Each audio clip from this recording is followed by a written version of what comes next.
Hello everyone, this is Tim, and this is going to be a quick video response to D&D Puzzle of the Week, who is a new YouTube RPG channel, at least fairly new, and I just wanted to do a video response to this because he's going to start doing a series of videos about how to start a YouTube RPG channel, what to do, what not to do, those sorts of things.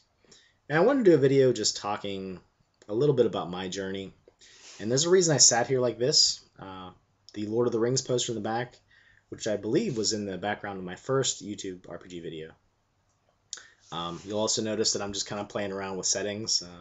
I put in a red light bulb up there just to make it look a little bit different, mess with the contrast a little bit. And these are just to show you can just mess around and have fun with YouTube videos. They don't all have to look the same. They don't all have to be polished. My webcam is probably about 5 years old, so the quality isn't always the best. But hopefully the content is, and that's what's worth sticking around for. When you're starting a new YouTube channel, especially with RPGs, I would agree with D&D Puzzle of the Week that being patient is important. It takes time to find followers. It's sort of a word of mouth thing. Sometimes I'll find a lot of channels that are video responses to other videos that I'm subscribed to. Sometimes I'll find them on the sidebar of whatever videos I'm watching if it's supposedly similar content. RPG videos, I think if you put stuff in the description, a lot of times things will pop up like that. So that's another thing to do. Make sure you're using the tags at the bottom. Try to describe things, put like role-playing games, Dungeons and Dragons, whatever game you're talking about, whatever game you're comfortable with. Things pertaining to the video itself. Because I think a lot of times people search for things, and that's how they find you. Some people don't like RPG reviews, but I've had a lot of people that find me, I think, because of my like AD&D reviews or my Game of Thrones D20. Basically things that I've done in the past, and I'll find that old videos sometimes get comments that I haven't done anything with in like 2 years. So that's pretty cool.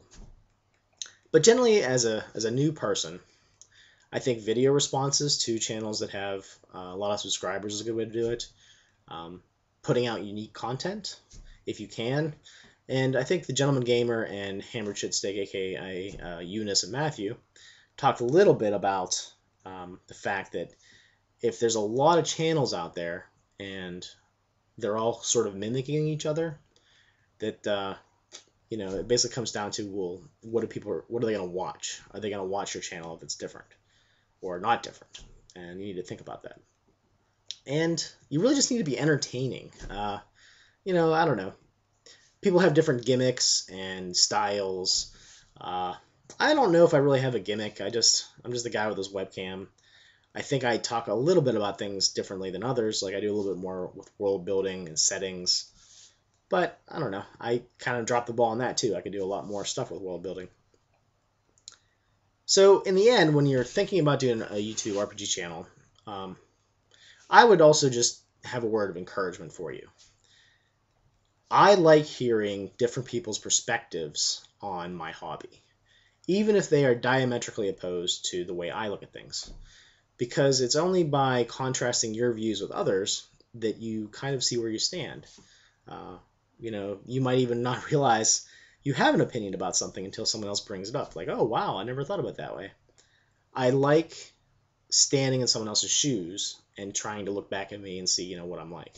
I guess that's, in a sense, why I probably like role-playing. I get to be different people, see different things, see different viewpoints, and I think that's what's great about YouTube, is that you can hear what they're into, what they like, what they don't like, and just the way they do things, because in the end, all of our videos are just suggestions and options.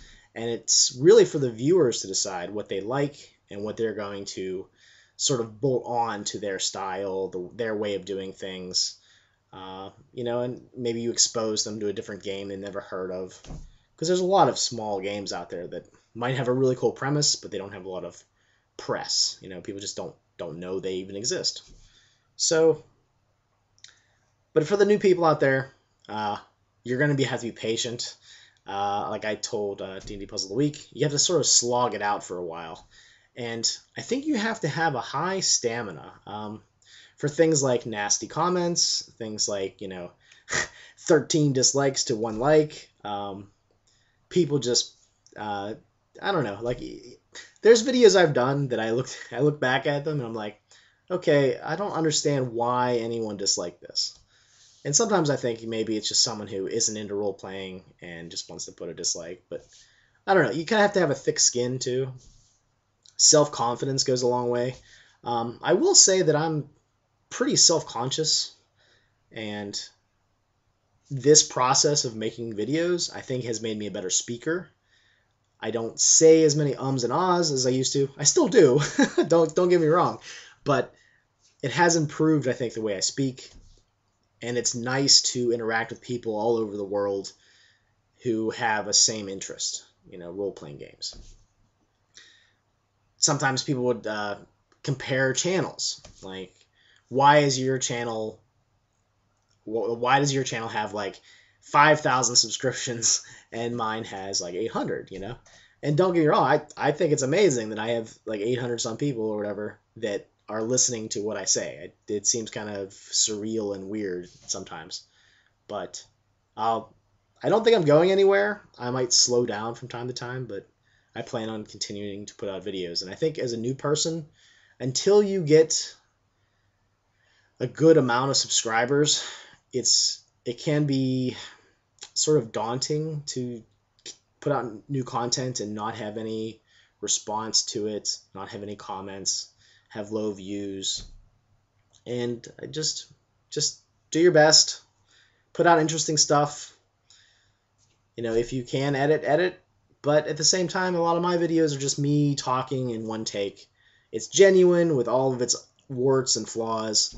And there's just different ways of doing it. I think that's it too. Don't be afraid to break the mold. Don't be afraid to do something different, because in the end, it's probably that difference, that uniqueness, that is going to make your channel stand out. I've also told people that have gotten into the RPG Brigade community that I don't think it's an exclusive club. It's not like the brigade is separate from the community or whatever. I look at it as one thing, that if you put RPG videos out on YouTube, as far as I'm concerned, you're in the club. So, and I don't, maybe even clubs, too, of an exclusive word to even use. Yeah, if I know about you, I'll subscribe to you. The only caveat I have is that if your channel is not mostly RPG stuff, I may not subscribe, because sometimes the feed gets cluttered with other stuff that I'm just not interested in. Probably the biggest exception to that is Tetsubo, which I really like his RPG stuff, even when we disagree. And I just ignore the political stuff for the most part. But Tetsubo57 is a great guy. I am amazed with how many reviews he does of RPGs. His ability to absorb material and keep it is, and regurgitate it in front of a camera is very impressive. So if you're a new person out there, look at any video that's out in the YouTube community, and I think most of us are this way. If you want to do a video response to anything that's out there, I don't think anybody's going to turn it down. I really don't, unless it's like really ridiculous and hateful. But if you're like flipping them off the whole time, they might not accept it. But that's a great way to get started. I know I subscribe to a lot of people that I see do video responses to other people. So my whole cache of videos is up for video responses if you would like to do so. Anybody that's out there who's new. And don't be afraid to drop me a message if, let's say, that you're a new YouTube RPG channel, so that I can subscribe to you. I really like to see who's all out there. I try to comment on it almost every video that I watch. It is harder now that I have a son, but yeah, everyone out there, do your best. Give it all the time. Maybe people burn out, people leave the community, and other people come in. So, and I don't even think that's all that bad sometimes. People come, do their thing, and then sometimes move on. Life changes. Their interests change. But if I'm being completely honest, I miss Tower Guard DM. I miss Dead Zardis and / Bland Humanoid. I miss some of these older channels that I think I had a pretty good relationship with. I'd even say I'd go so far as friendship. That's the nice thing about YouTube, I think. When I first started, I was really amazed with how much I enjoyed it, how much the interaction between channels made me feel like I know that person, or at least know their persona in front of the camera. So with a little bit of positive reinforcement, people helping each other out, spreading the word about other channels, I don't know. I think this community is a great community. I'm glad that I stumbled into it, and I'm glad that I'm still here. I might regret that I can't post as much as I used to, but if you're a new person out there, if you need any help, don't be afraid to message me. I answer messages all the time, back and forth from people that are getting new to the hobby or new to channels, so don't be afraid to do that. So anyway, if you're going to start a new YouTube channel, I wish you all the best of luck. Let me know if you exist, because I can't watch your videos if I don't know you exist. And just good luck in general. Have fun with it, and make videos when you feel like making videos, you know? All right, everyone. Thanks a lot. Have a good one.